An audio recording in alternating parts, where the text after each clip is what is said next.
హైవ్యూస్ ఉదయ్ కిరణ్ని ఓ రకంగా ఈ సమాజం చంపేసింది. ఆయన ఆత్మహత్యకు చనిపోయాడు, కానీ ఈ సమాజం చంపేసింది. నిన్న మాట్లాడుకున్నాం. IIT బాసరలో ఆ అమ్మాయి స్వాతిప్రియ అమ్మాయి చనిపోయింది. ఆమె ఆత్మహత్య చేసుకుంది, కానీ ఆమె చనిపోయే ముందు రాసిన లెటర్ మొత్తం చూస్తే ఇది సమాజం చేసిన హత్య.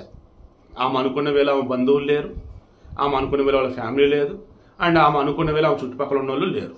సో ఇవన్నీ కలగలిపి ఇంక చనిపోవాలని చనిపోవడం. ఉదయ్ కిరణ్కి సంబంధించి అల్లరి నరేష్ మధ్యలో కొన్ని సందర్భాల్లో ఒక ఇంటర్వ్యూ సందర్భంలో ఒకటి బయట పెట్టాడు. ఒకరోజు ఉదయ్ కిరణ్ నేను కలిశాను, బాధగా ఉన్నాడు.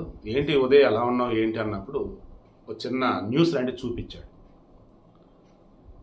ఈ మధ్య ఉన్నటువంటి హీరోలు వాళ్ళు సెలెక్ట్ చేసుకునే సినిమాలు కరెక్ట్గా ఉండటం లేదు అని న్యూస్ వచ్చింది అన్నప్పుడు, సరే వాళ్ళు న్యూస్ ఇచ్చారు అంతే కదా ఏముందనంటే, దాని తర్వాత చదువుని ఇంకోటి చూపించాడు. ఇప్పుడు వీళ్ళు కూడా సరైన కథలు కనుక సెలెక్ట్ చేసుకోకపోతే ఉదయ్ కిరణ్ లాగే తెరమరుగైపోతారు, ఉదయ్ కిరణ్ లాగే లైఫ్ అన్నది ఈ సినిమా లైఫ్లో ఎండ్ అయిపోయింది అన్నట్టుగా వాళ్ళు రాశారు. అది చూసి ఆల్మోస్ట్ బోర్ని ఏడ్చినంత పని చేసినట్టు ఉదయ్ కిరణ్.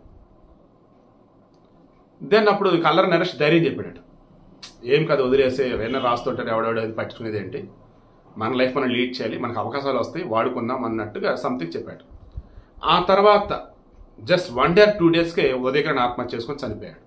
అంటే ఇండస్ట్రీ పరంగా ఉదయ్ కిరణ్కి సంబంధించి అవకాశాలు వచ్చాయి. చిరంజీవి కూతురుతో పెళ్లి క్యాన్సిల్ చేసుకున్న తర్వాత వచ్చాయి, నెంబర్ ఆఫ్ వచ్చినాయి, సినిమాలు కూడా చాలా వచ్చి. కాబట్టి మీరు క్రాస్ చెక్ చేసుకోండి. ఉదయ్ కిరణ్ ఫిల్మోగ్రఫీని కొట్టండి. ఎంగేజ్మెంట్ చేసుకున్నాక పెళ్లి ఎప్పుడు క్యాన్సిల్ అయింది, ఆ తర్వాత ఎన్ని సినిమాలు తీసాడు ఏంటని. ఇతను సినిమాలు ఎంపిక సరిగా లేకపోవటం కానీ, ఇతను చెప్పిన రీతిలో సినిమా తీగిపోవటం వల్లనే పాపం అతని కెరీర్ ఆ రకం ఒడిదుడుకులు ఎదురైంది. అన్నిటికి మించి కూడా ట్విస్ట్ ఏంటంటే, పాపం రెమ్యూనరేషన్ సినిమా రిలీజ్ అయ్యాక ఇస్తామని చెప్పినాడు కొంతమంది, కొంత ఇచ్చేసి కొంత ఆపినాడు కొంతమంది. ఇలా చూస్తే సినిమా రిలీజ్ అయ్యాక ఫ్లాప్ టాక్ వస్తే డబ్బులు ఇచ్చేవాళ్ళు కాదంట, అలా వాళ్ళు అందరూ మాట్లాడేవాళ్ళు.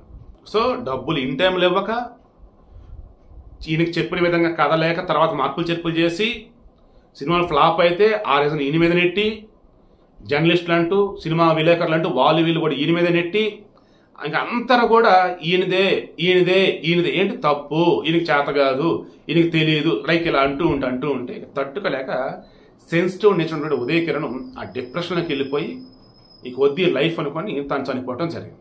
సో ఆయనని చంపింది ఉదయ్ కిరణ్ ఈ సమాజం. ఓ రకంగా మిన్నాళ్ళు ఎవరి గురించి అయితే మాట్లాడుతున్నారో వాళ్ళ వల్ల అది కాదు. అండ్ ఫైనల్లీ ఇకనైనా మనం మారుదాం. ఒకరికి ఏదైనా సలహా చెప్పే ముందైనా, ఒకరిని విమర్శించే ముందైనా అది వారిని హర్ట్ చేసిద్దా లేదా, అది కరెక్ట్ అయినా సరే దానివల్ల ఉపయోగమా లేదా అనేది క్రాస్ చెక్ చేసుకోండి.